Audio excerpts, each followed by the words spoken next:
we were moving too slowly? I think we are moving too fast, in my view. You think we're moving too fast?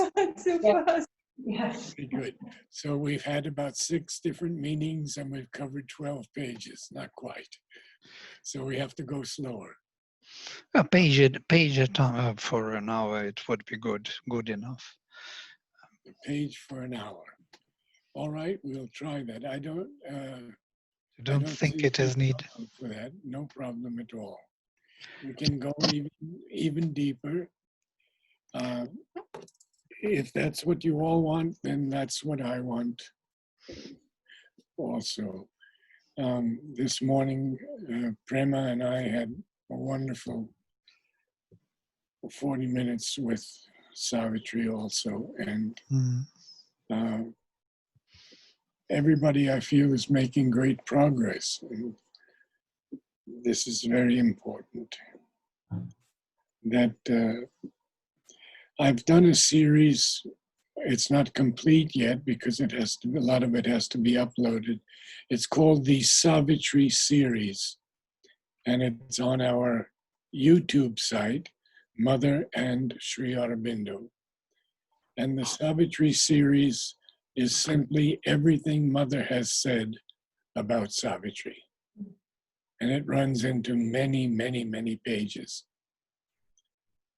She has said so much, even to me. So we can begin after a brief concentration.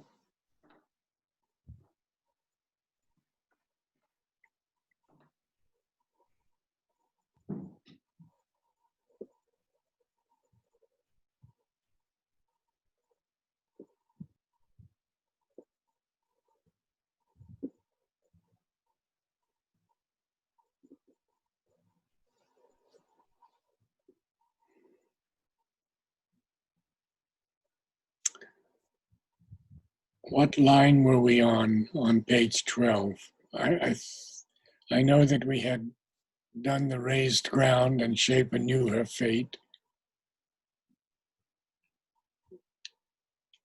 That's sort of what I had. But I've done this so often that I sometimes don't have it quite correct. So can you remind me? Last week we had covered page until page 14, until the mid of page 14. Oh, we're that far ahead now. Okay. Had left in her deep room for thought and God. Yes. I think so. Okay. So, yeah, very good.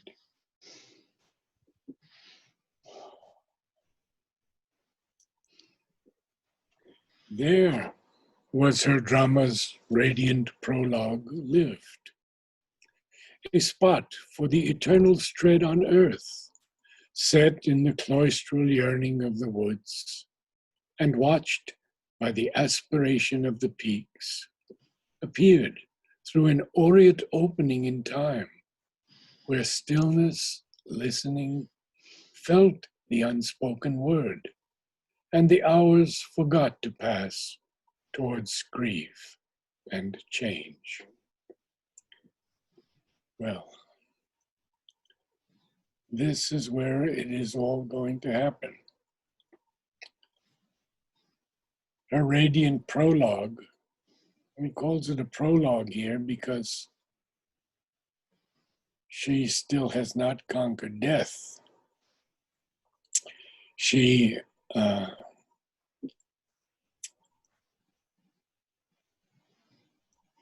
is going to meet Satyavan, and shortly we're going to get into a passage, and I'll speak to you at great length on that passage.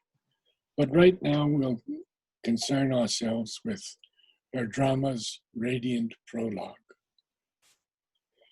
It is a spot for the eternal's tread on earth. This is what the divine has chosen. She has chosen to be here to meet her answering soul in the cloistral yearning of the woods. If any of you have ever been to a cloisters, a cloister. They're rather often very beautiful places. There's one in Upper New York City that I've been to many, many times because the garden is so charming and the feeling of the place is very meditative. So a cloister is a place of concentrated meditation, often silence, calm, peace. And so here, this cloistral yearning of the woods. Why should the woods be yearning? Well, they are aware that something is going to happen, and they are cloistered and yearning. And the peaks, the giant mountain peaks, which are the background of Satyavan's home, are also aspiring. And we say to ourselves, well, how can woods yearn and how can peaks aspire? But Mother makes this very clear to us. She says that nature has been, we lost it. Yeah, there we go. Nature has been working towards this progress in evolution for millennia. And in that progress, she realizes that she has all the time in the world and even more than that. So the supramental would come out from nature, perhaps in 1,000 or 2,000 or 5,000, 10,000 years. But Mother wanted nature to collaborate. And this was her major confrontation with nature. When nature told her, I have all the time to change, why should I hurry? And Mother says to her, but you will become more beautiful if you collaborate with me. And actually, we are seeing that already. We are seeing that collaboration when nature agreed to work with Mother. We are seeing new flowers at rates I have never seen in my life. New colors are coming on into the earth. A greater beauty in the midst of all this turmoil that we have to go through. So yes, the woods are yearning and the peaks are aspiring. And appeared through a golden opening in time. So this spot appeared there,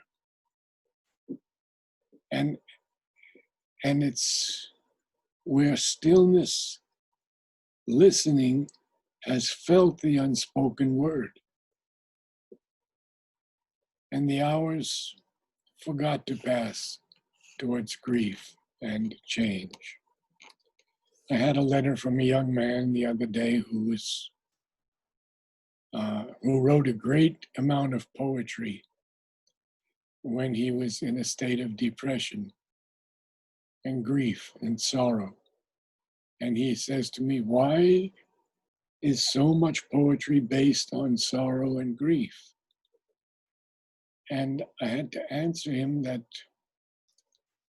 we are in an evolutionary phase.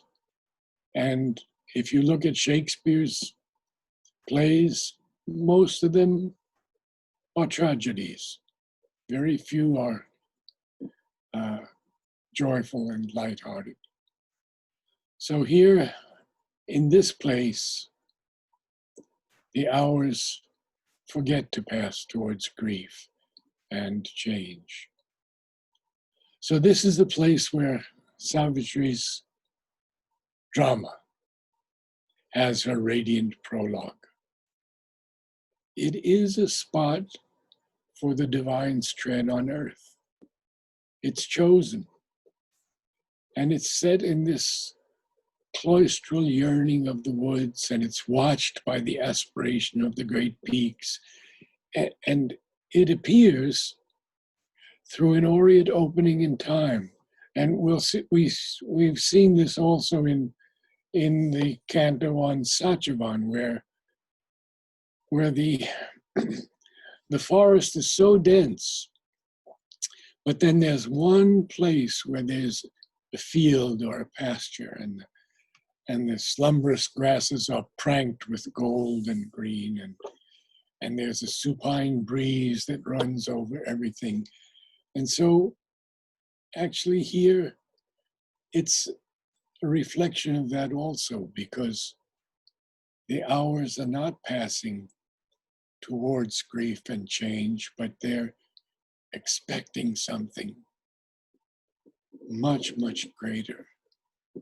And that will be this drama of Savitri.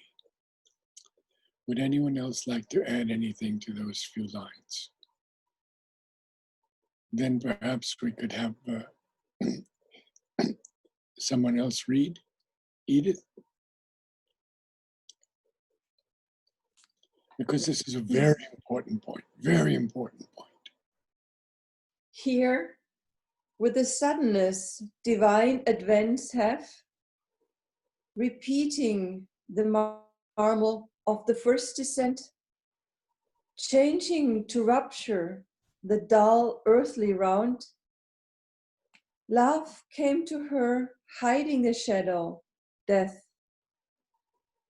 Well might he find in her his perfect shrine. Yes. The divine advents often have a suddenness. Nothing was there, and suddenly there's this tremendous change. As we've seen when Krishna descended into Sri Aurobindo, or when Mother broke through the door and the supramental light flooded upon the earth. This is the suddenness of divine advents. And Advent is a spiritual happening. And it's repeating the marvel of the first descent. The first descent, Mother tells us in parable form, was 4 emanations that she sent down.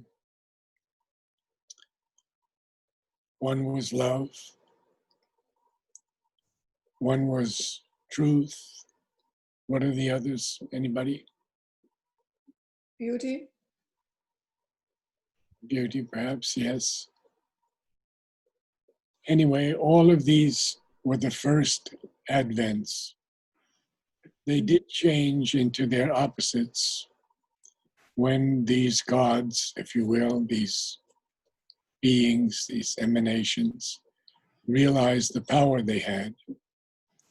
And this is a kind of parable of the change into darkness. We have also this in the Bible to some extent. So it's repeating the marvel of the first descent, this suddenness of a divine advent. It's even changing to rapture, the dull earthly round. Because for most of us, we've experienced this dull earthly round very, very often.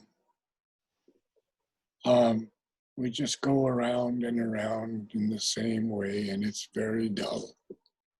Only there are moments when we have a divine advent also, and it lifts us above the common wave of humanity. But then Sri Aurobindo surprises us. And he says that love came to her. But hiding the shadow, death. And now this next part is all about the God of love. And it's a beautiful passage because Sri Aurobindo speaks about love coming into Savitri and how only Savitri was the only place for him as his perfect shrine. Who would like to read next? Anyone? Vladimir? And read. Okay. Radhe. Oh, okay. Since first the earth being's heavenward growth began, through all the long ordeal of the race, never a rare creature bore his shaft, that burning test of the Godhead in our parts, a lightning from the heights on our abyss. All in her pointed to a nobler kind.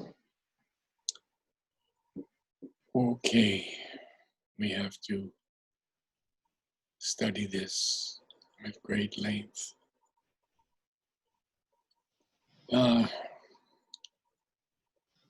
Since our heavenward growth began, we as earth beings, through all the long ordeal of the race, well, we know how long this ordeal has been.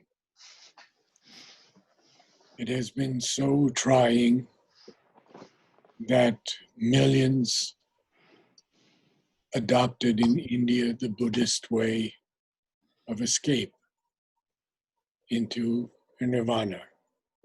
Some of them classifying all of this earth as an illusion.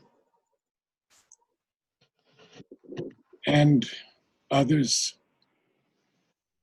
saying that it is meaningless. And even others saying, well, there is a place, call it whatever you will, heaven or whatever, where we can go to get out of this long ordeal. But then he says, never a rarer creature bore his shaft, the shaft of love. And what is that shaft but the burning test of the Godhead in our parts? A lightning from the heights on our abyss, on our dark caverns, chasms. Many of us felt that immediately when we met the mother. For me, I even felt the fire. She put it there. That burning test of the Godhead in our parts. A lightning from the heights on our abyss. Well, since we first began growing towards heaven, through all this long ordeal of the race, all the dualities of joy and sorrow and love and hate and truth and falsehood, only love could find his home, his perfect shrine in Savitri. And yet, he is hiding the shadow, death. He's not hiding death exactly, he's hiding the shadow, death. Obviously, because she is going to have to confront him, confront death. Now, we're getting very close to this new section that I want to talk about at great length. But let's finish with that line where Radha ended. All in her pointed to a nobler kind. Now that begins a passage that we'll see on the next page, but it sort of begins here. And thank you. And this would be good if someone could read this. We want to read it with as much joy and splendor as possible. Prema, could you do that? I can try. Okay. We're rereading the whole thing or we're continuing? Near to earth's wideness.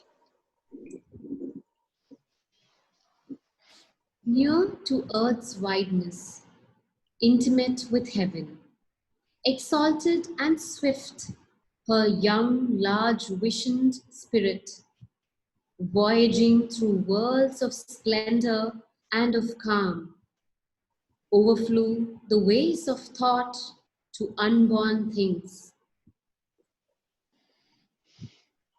He gives us the first glimpse of Savitri here.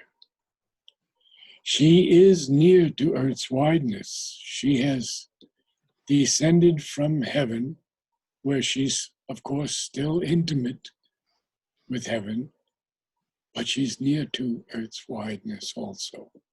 And that was why, even though perhaps earth was not quite ready yet, Mother and Sri Aurobindo incarnated here. I know that in Mother's last darshan, she looked 3 times up like this in the sky. And I was told by someone who has the inner vision that she was looking at Sri Aurobindo. And each time she looked, he said, not yet ready. That earth was not yet ready for him to come down, to return. So, near to earth's wideness, intimate with heaven, exalted and swift, her young, large vision spirit, voyaging through worlds of splendor and of calm, overflew the ways of thought to unborn things. Now we see here that Sri Aurobindo uses a capital T for thought, which is very important here. Because this is not just ordinary thought. This is all thinking, all thought. She's overflowing those ways of thought to things that are not yet born. And that's why Savitri has come to us. She is a self-born force, as is Aswapati. And both of those lines we will find in Savitri. So, any questions on those parts? Now we can go as slow as we want. If there are any questions in all of this that we've just read, where this moment now has come, it's watched by the aspiration of the peaks, and it appears through this golden opening in time, where stillness is listening, and it feels the unspoken word. And the hours forgot to pass towards grief and change. And then he takes us by surprise. Here, with the suddenness divine advents have, repeating the marvel of the first descent. So this whole thing is repeating this marvel of the first descent, the coming of the divine to earth. Of course, they have come many, many times, but he's speaking here of the first descent. changing to rapture, the dull earthly round, which we all know very well. Love comes to her. And this part is going to end in the last 4 lines of this canto about love and Savitri. So there's no rarer creature on this earth that could bore the shaft of love than Savitri, or the Divine Mother. It is a burning test of the Godhead in our parts, because too often we can't handle it. It is just so powerful. When I left Mother after that first hour when I was with her, I wrote to her and I told her that you've turned my life upside down. Now what should I do? I'm only 23 years old. What should I do? Mother writes back to me. Oh, I asked her, should I continue studying conducting, choral conducting, or prepare for the Metropolitan Opera as I was doing when I was in a scholarship in Hunter College? Mother writes back, exactly. One or the other. Because the important thing is not so much what you choose, but the spirit in which you will do it. Keep living in you the spirit of consecration, and all will be all right.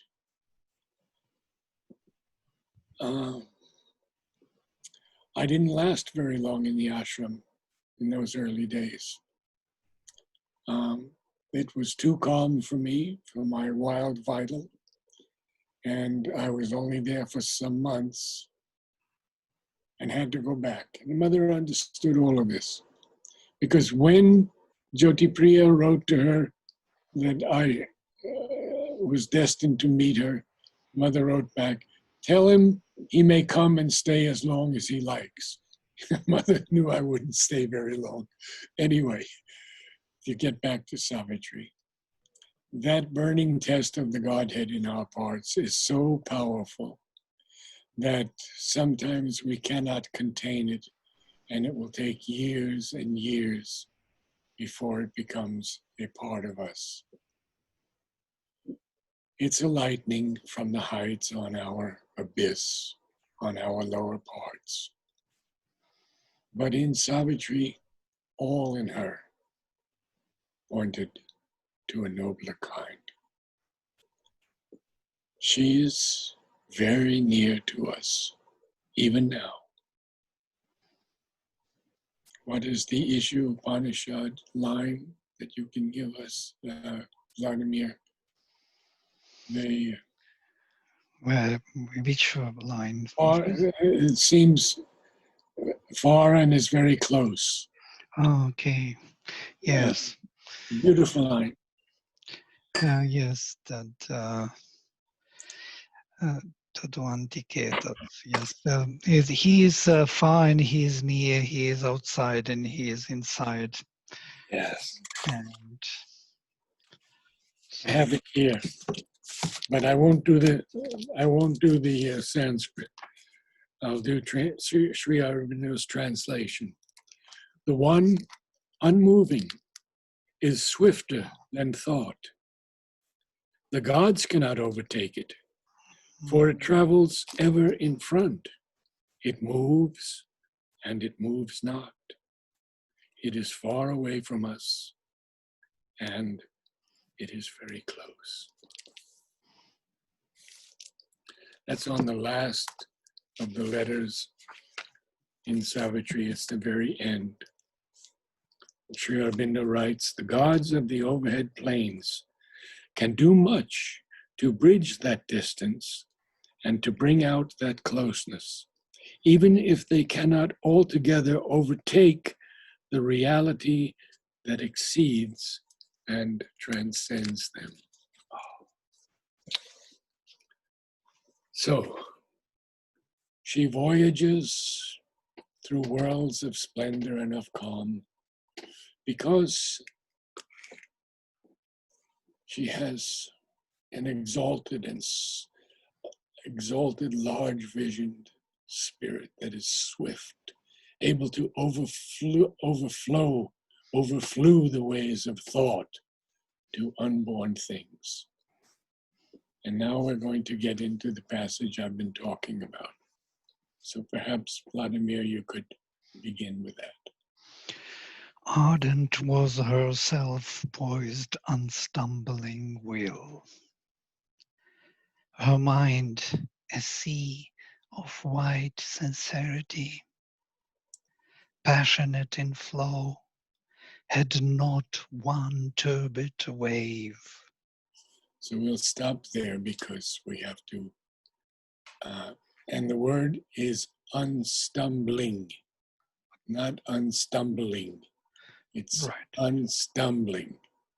And many people I find say stumble, unstumbling, but it's just unstumbling. Unstumbling will. Yeah. Her will is ardent, self-poised, and unstumbling. Her mind is a sea of white sincerity, so passionate in flow that it doesn't even have one turbid wave. And then begins the passage that I consider possibly the highest over-mental passage in Savitri. So Amal Kiran wrote to Sri Aurobindo asking him that very question. I can probably find it for you. But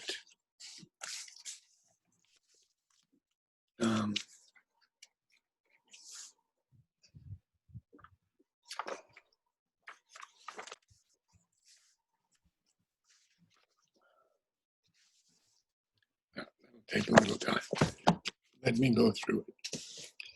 He says to Sri Aurobindo, he writes to Sri Aurobindo and he says, is this not the ne plus ultra of all poetry?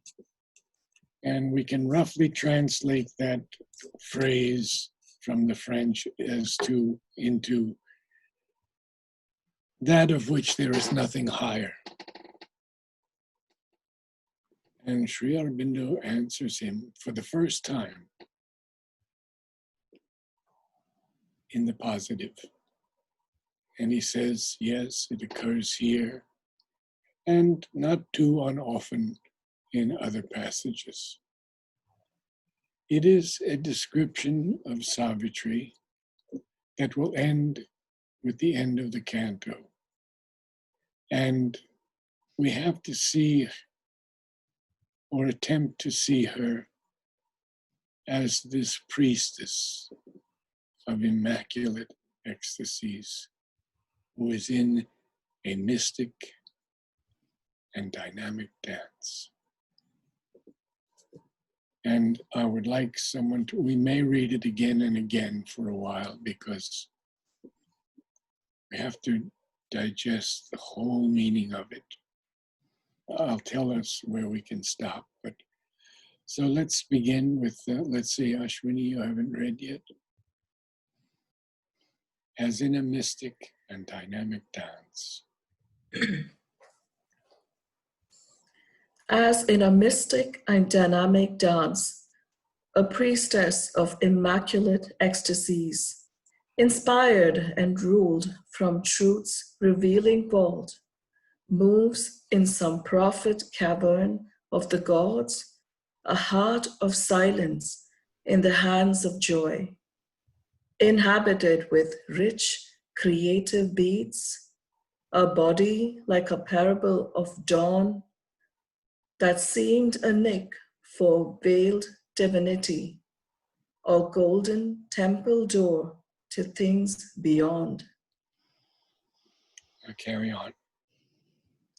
Immortal rhythms swayed in her time-born steps.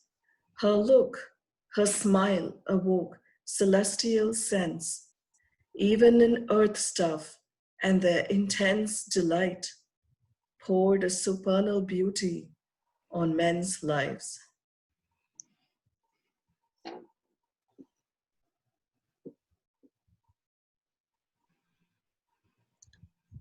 For the first time, Sri Aurobindo is describing the mother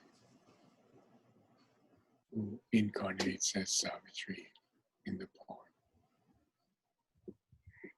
And he begins, as he often does, as in a mystic and dynamic dance, a priestess of immaculate ecstasies, inspired and ruled from truth's revealing vault, moves in some prophet cavern of the gods, a heart of silence in the hands of joy, inhabited with rich creative beats, a body like a parable of dawn that seemed a niche for veiled divinity or golden temple door to things beyond. Immortal rhythms swayed in her time-born steps. Her look, her smile awoke celestial sense, even in earth stuff, and their intense delight poured a supernal beauty on men's lives.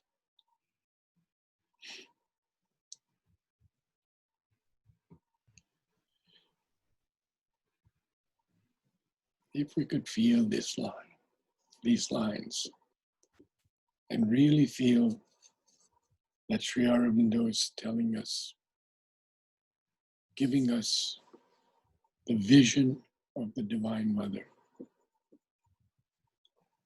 We will never forget these lines. I've memorized them for so many years because they are the highest of the high.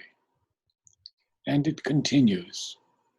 So someone else could read, perhaps Edith.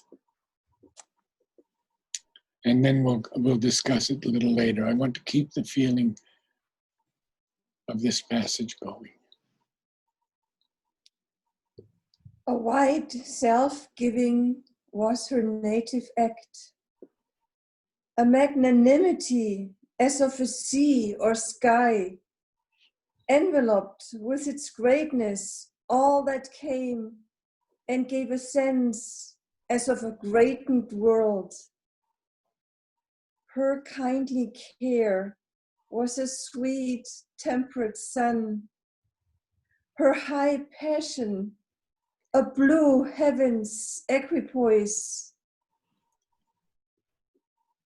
as might a soul fly like a hunted bird, escaping with tired wings from a world of storms, and a quiet reach like a remembered breast in a heaven,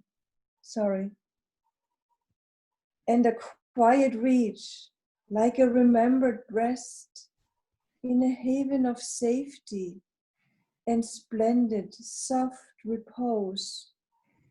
One could drink life back in streams of honey fire, recover the lost habit of happiness, feel her bright nature's glorious ambience, and preen joy in her warmth and colors rule.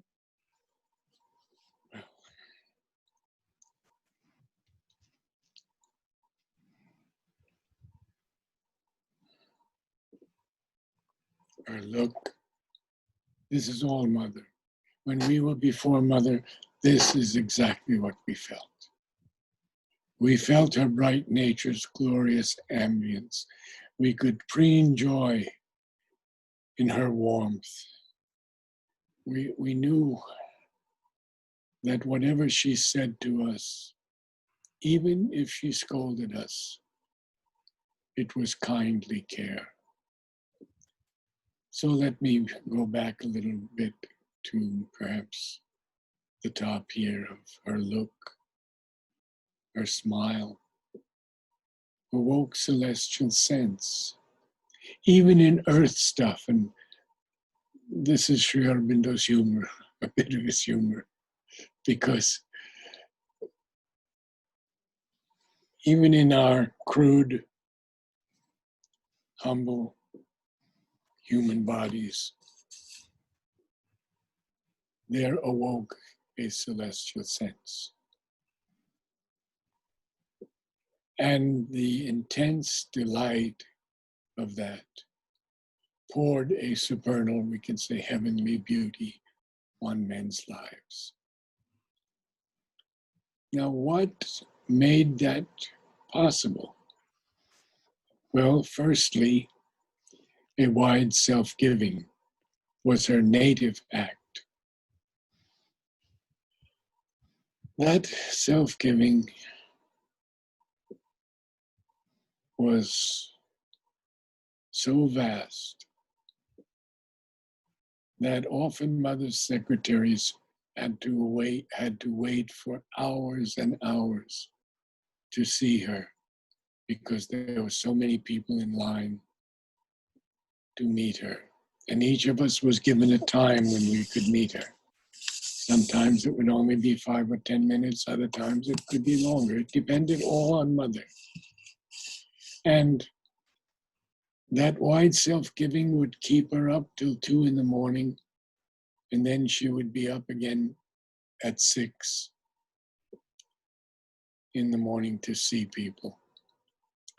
She gave everything of herself. This magnanimity as of sea or sky, it was that great. It was a magnanimity that was equal to the sea or the sky. And it enveloped with its greatness all that came. Everyone, or almost everyone, was so deeply touched by her and can still be and are. All that come to this yoga are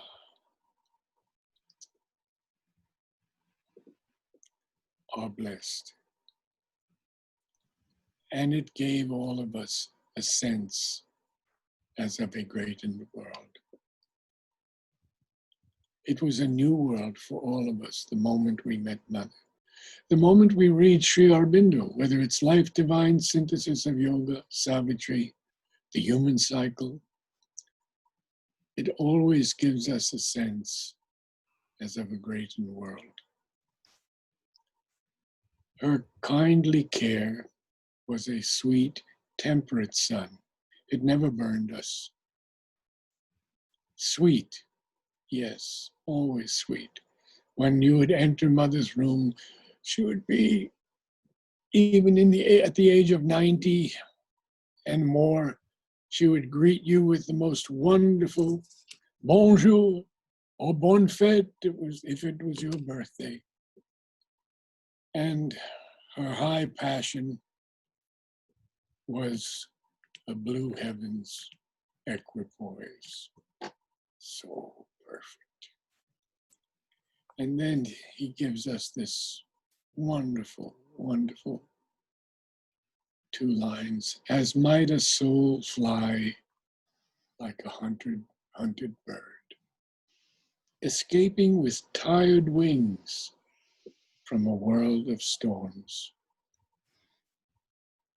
How often we want to get out of that world of storms. And the only way is to reach a quiet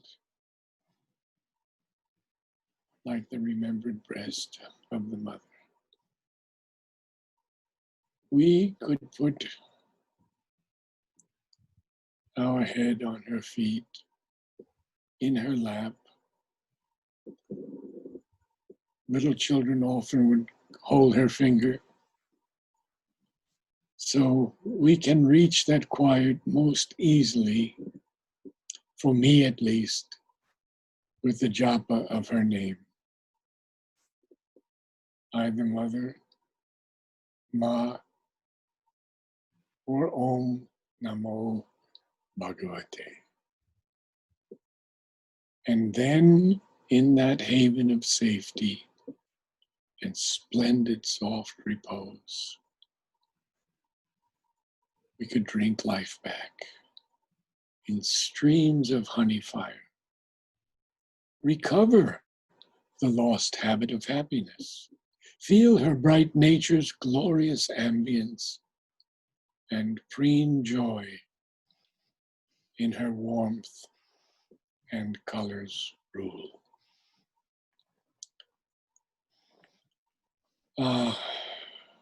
Vladimir, read the next passage for us.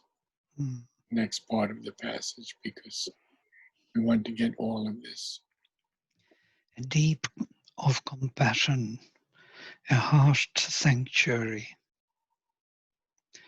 Her inward help unbarred a gate in heaven. Love in her was wider than the universe. The whole world could take refuge in her single heart.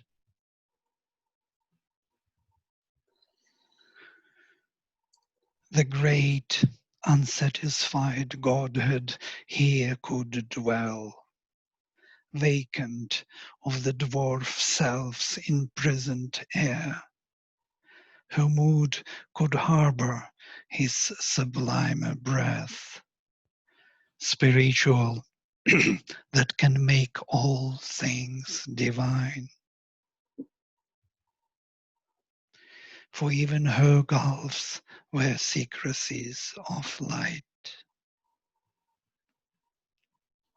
At once, she was the stillness and the word, a continent of self-diffusing peace, an ocean of untrembling virgin fire, the strength, the silence of the gods were hers.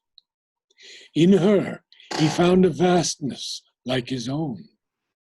His high, warm, subtle ether he refound and moved in her as in his natural home. In her, he met his own eternity. And that is the end of the passage. So we'll go back up and look into it as deeply as possible.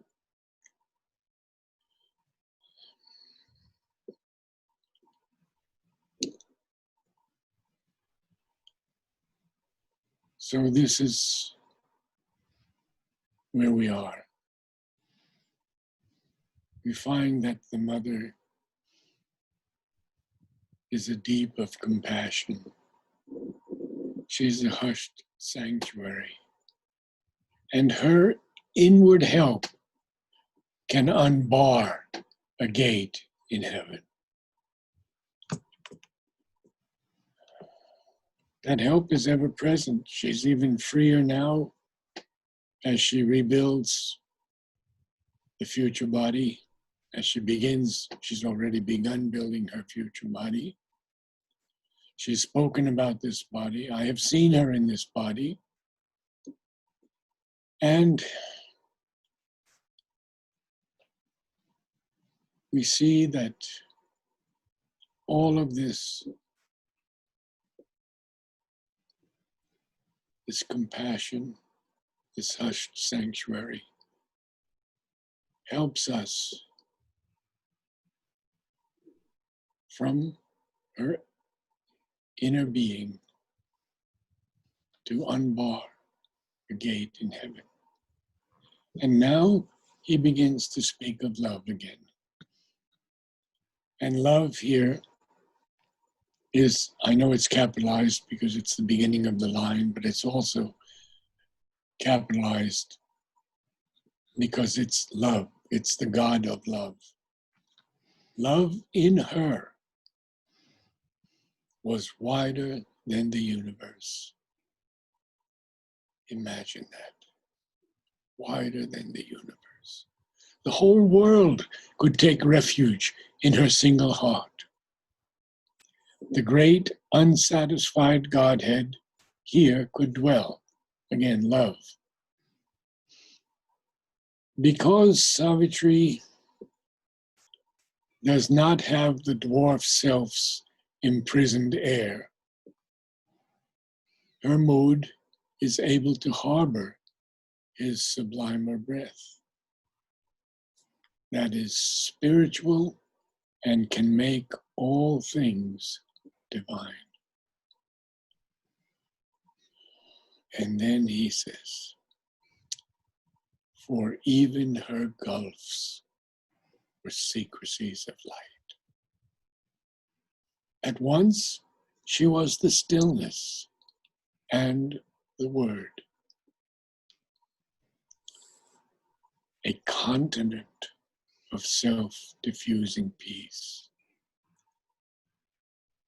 Well, when Mother first came on the ship, when she was 10 kilometers away from Pondicherry, she felt Sri Aurobindo's presence, his force, this continent of self-diffusing peace, an ocean of untrembling virgin fire, pure, pure fire. The strength, the silence of the gods were hers. In her, back to love again, he found a vastness like his own. His high, warm, subtle ether, he refound. He refound it. How did he refind it? Well, because the name of love is truly bastardized in the modern world.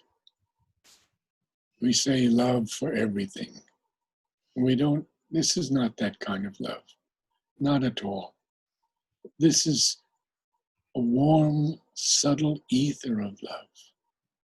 And therefore, he's able to move in Savitri as in his natural home. And in her, he meets his own eternity.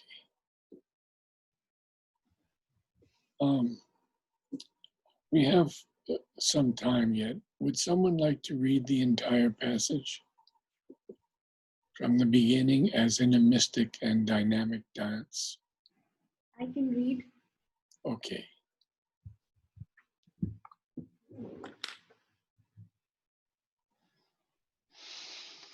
As in a mystic, a little higher.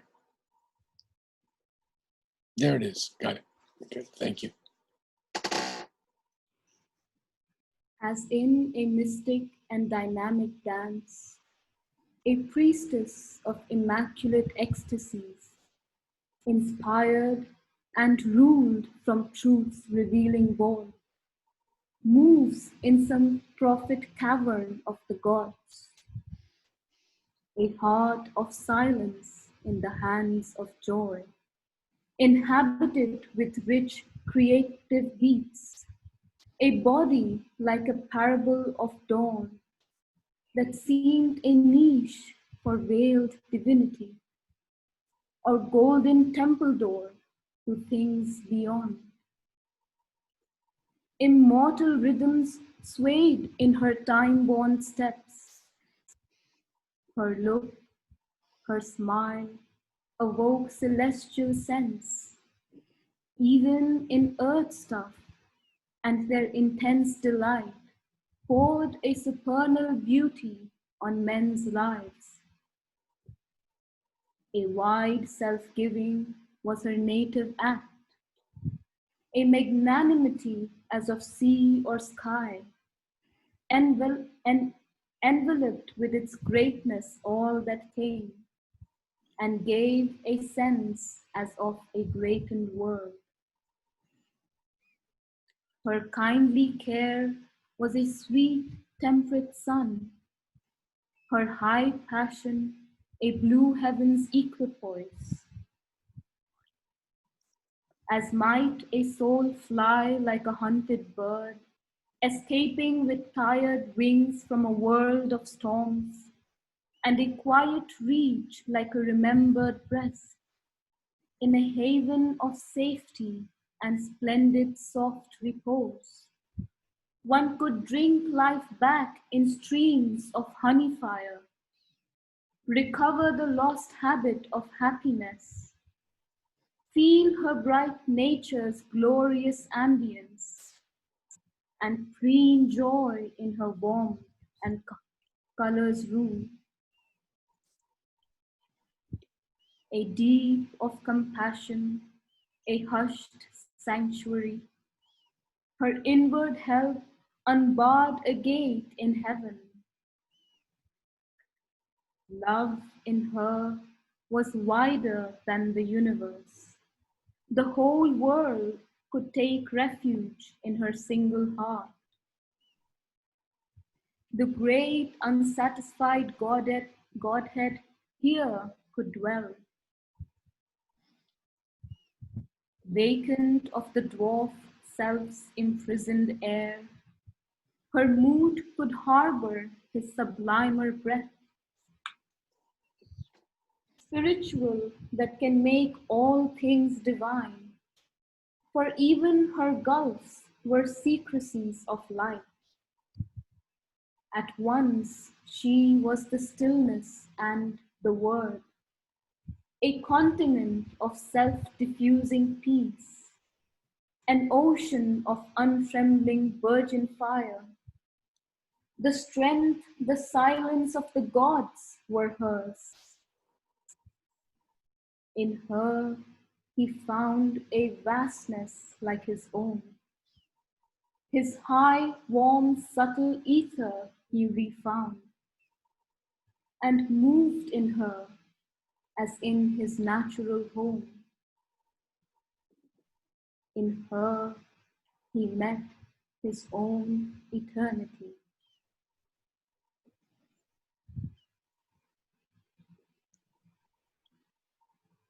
Perhaps next Sunday we could redo this passage, and maybe all of you could try to memorize it. It is one of the greatest passages in all of Savitri, in Sri Aurobindo's description of Mother. And it will find a place in your soul if you approach it with humility and gratitude.